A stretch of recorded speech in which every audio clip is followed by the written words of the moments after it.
Okay, well, let me get a medium. Sold out. Let me get a large. Sold out. Let me get an extra large. Sold out. Hey, 2XL. Sold out. Sophie Cunningham just stepped into Indiana, and within minutes, she made sure everyone knew exactly what kind of player she is. This wasn't just another routine player introduction. This was a statement. And what happened next? Let's just say someone over in Las Vegas might be side-eyeing her own merch sales right about now. Hey guys, it's Sophie Cunningham here. I'm finally in Indiana and I am so excited to be here and meet all of you. See you guys at the game. Bye.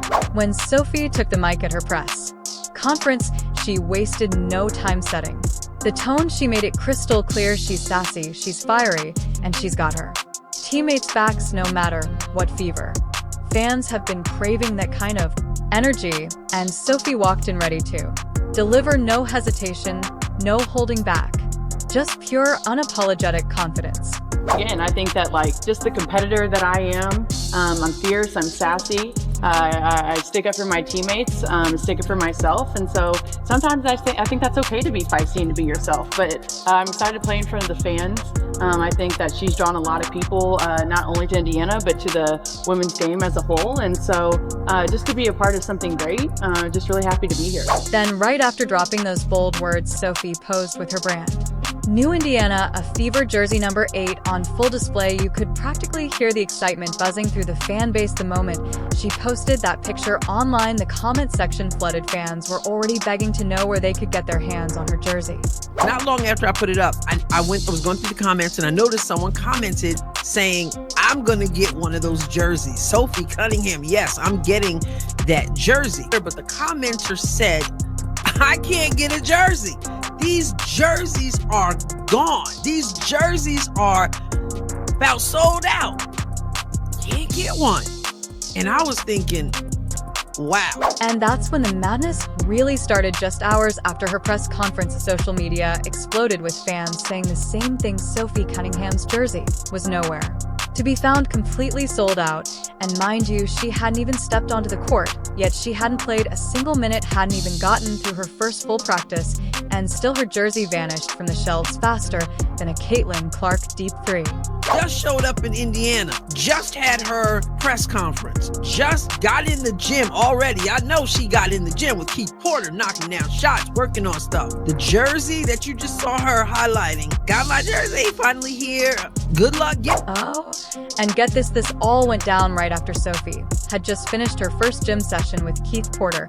She was still catching her breath from her first Fever workout when fans had already wiped out every last Cunningham jersey in stock. That's wild. Meanwhile, somewhere across the country, Asia Wilson had to be watching this unfold. Hold up, who just sold out their jerseys before even playing a game? She had to be scrolling through social media, seeing all the hype, and suddenly feeling a little nervous. I mean, she's the reigning MVP, yet here's Sophie Cunningham walking into the Fever locker room and immediately becoming a top-selling jersey that's got to sting a little. Look, I went this morning, I said, let me go see for myself what's up with the sale of the jersey, just because I had seen that comment. So I came on over to the team store. You can get Pacers gear, Fever gear. So here is Sophie Cunningham's jersey. It's the front of the jersey. Let's be real, Fever fans are loving Sophie because she brings that raw, unfiltered energy that Indiana thrives on. She didn't just say she's going to stand up for her teammates. She means it, and Fever Nation, they felt that passion instantly and responded by making sure every last Cunningham jersey was gone. The Indiana Fever's merchandise ice team just got hit with a tidal wave they never saw coming. Fans rushed to the team store website and droves, and the result, absolute chaos. Sophie Cunningham's jersey sold out faster than almost any other WNBA player in history, all before she's even played a single minute for Indiana. Over here, adult Indiana Fever number 8 Sophie Cunningham Rebel Swingman jersey in red by Nike, $130. Okay, so look at this. There's a size extra small available. Needless to say, that one ain't for me. So this is, look at the rest of these. If you want a small, here's the sign. Here it is right here. Sold out. Think about that for a second. This isn't some long-time franchise player. This isn't a former MVP. This is a newly acquired role player, and yet her jersey demands skyrocketed like she's the face of the league, the Fevers. Merchandise team completely blindsided right now. They're probably still scrambling behind the scenes, desperately trying to restock before the season even starts. But just how bad is this sellout situation? Let's take a deep dive into what's happening over at the Indiana Fever's official store. Okay, well, let me get a medium. Sold out. Let me get a large. Sold out. Let me get an extra large. Sold out. Hey, 2XL. Sold out. The only thing that you can get is an extra small, and it still says low stock, one item left.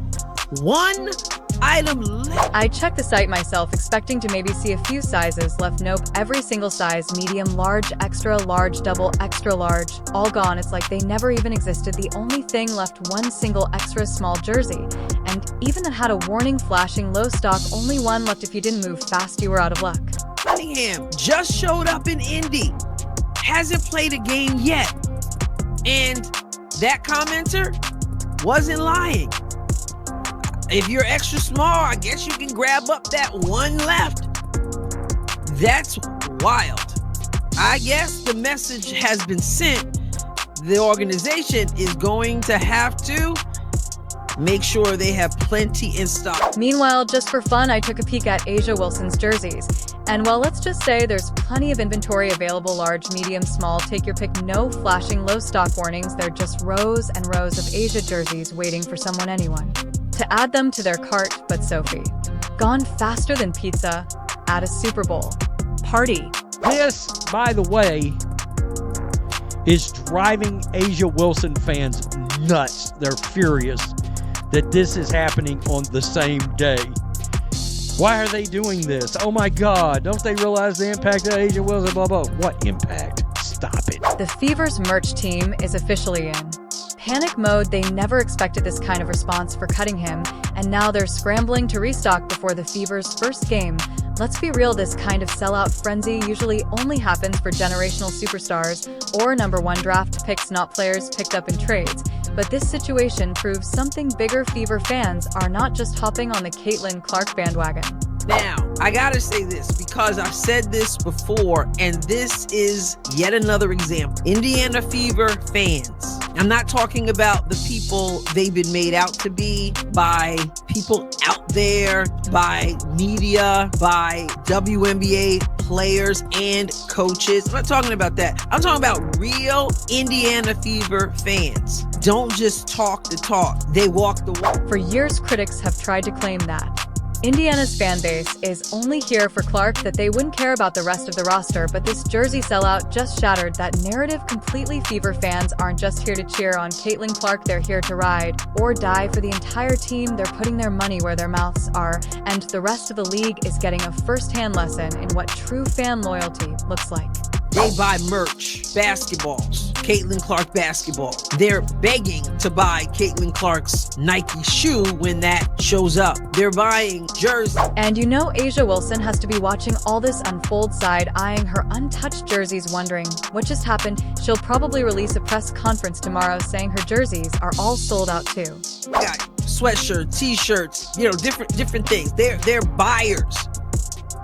I'm not saying that no other fans are buying stuff, because obviously people are wearing stuff in stands. But it is Indiana Fever fans. Remember when she said she was invited and unrivaled to and offered a higher salary less than a day after Caitlin Clark turned down their offer? We all know Caitlin Clark turned the league down, right?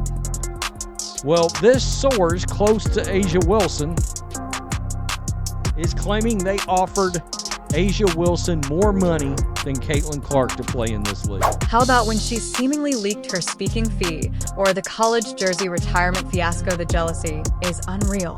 Did you see how many people showed up to watch Caitlin Clark play golf?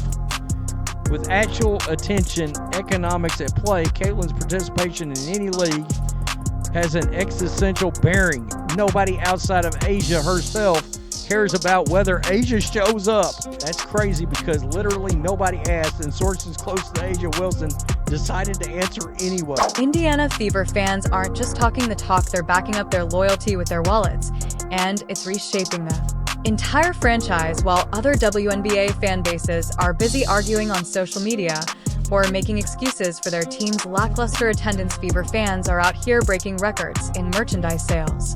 Down, right? Renee Montgomery of the Atlanta Dream. They not like us, Renee. Those who say it's not about Caitlyn, it's not, I'm not saying again that no other fans are buying stuff. That's obviously not true. But you cannot, just like you can't compare other players to Caitlyn Clark and the effect she has, you cannot compare other fans. This isn't just about showing love for Caitlyn Clark, it's about embracing every player who puts on that Fever jersey, whether they've been on the team for years or just arrived. And that's what makes Indiana's fan base different. Renee Montgomery from the Atlanta Dream nailed it when she said that Fever fans aren't like other WNBA supporters. They don't just hype up their team online, they invest in them. Fandom, Indiana Fever fandom, who go out and put their money where their mouth is, not just hanging out trolling on social media. You're gonna have the troll, obviously, but fans are buying tickets, which is why things have to change when Indiana.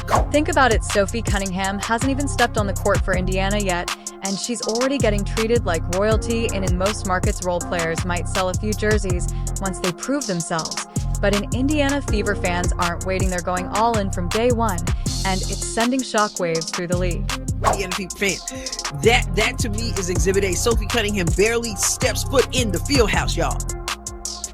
Jersey, one left in extra small. Everything else sold out, sold out, sold out, sold out, sold out. Whether you skinny, whether you fat, sold out. Equal opportunity, sold out. But this is bigger than just a few jerseys flying off the shelves. Indiana's fan loyalty is turning the Fever into a destination franchise. Players around the WNBA are paying attention. If you had the choice between playing in front of half-empty arenas with zero energy or joining a team where fans welcome you with open arms and buy out your jersey before you've even played a game, where would you go? Indiana is making itself the place to be, and other teams are scrambling to catch up, and now we have a full-blown merchandise crisis on our hands. Fever fans are trying to get their hands on anything with that Indiana logo on it, and the supply chain cannot keep up. Jerseys are gone, hats are selling out, and don't even get started on the Caitlyn Clark shoe situation.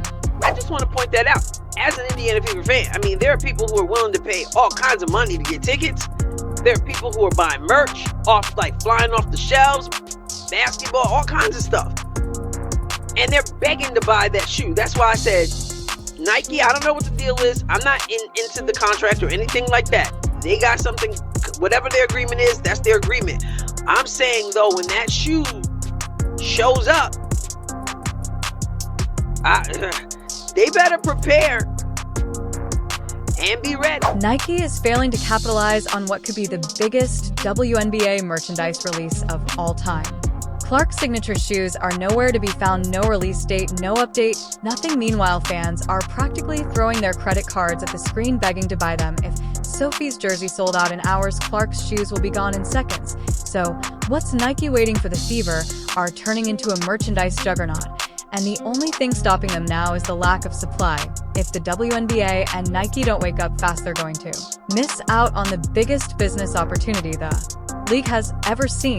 She had the craziest momentum that we have ever seen with any athlete in the history of ever.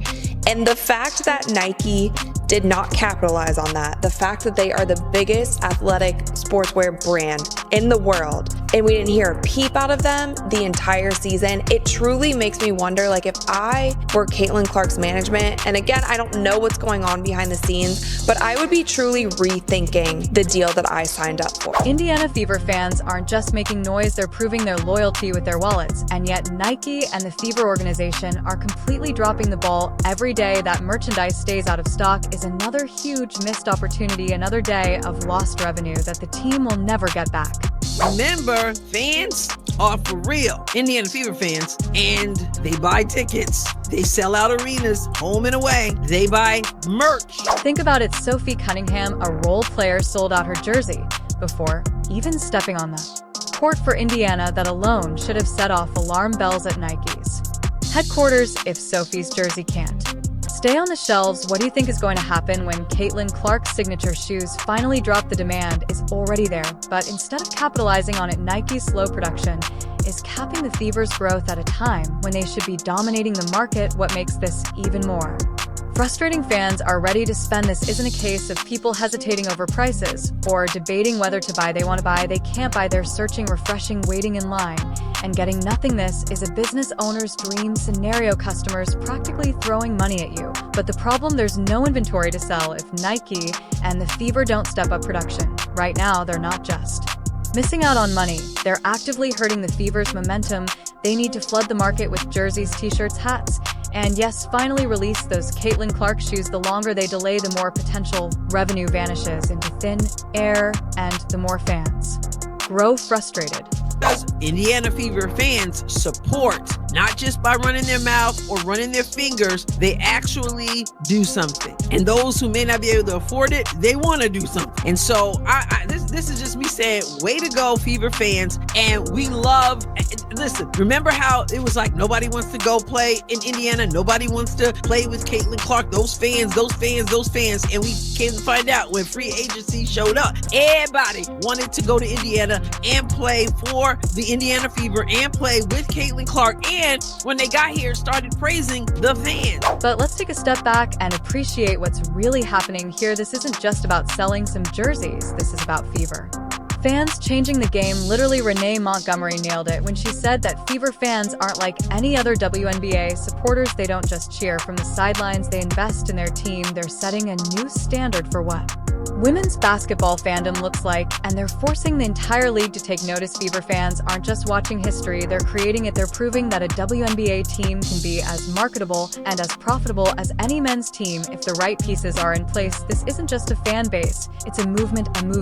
that's redefining what support looks like in women's sports. And if other teams aren't taking notes, they're going to get left behind, just like A'ja Wilson. Do you agree? Let us know in the comments. Like, subscribe, and turn on all notifications so you never miss out. Click the video on the screen, and we will see you in the next one.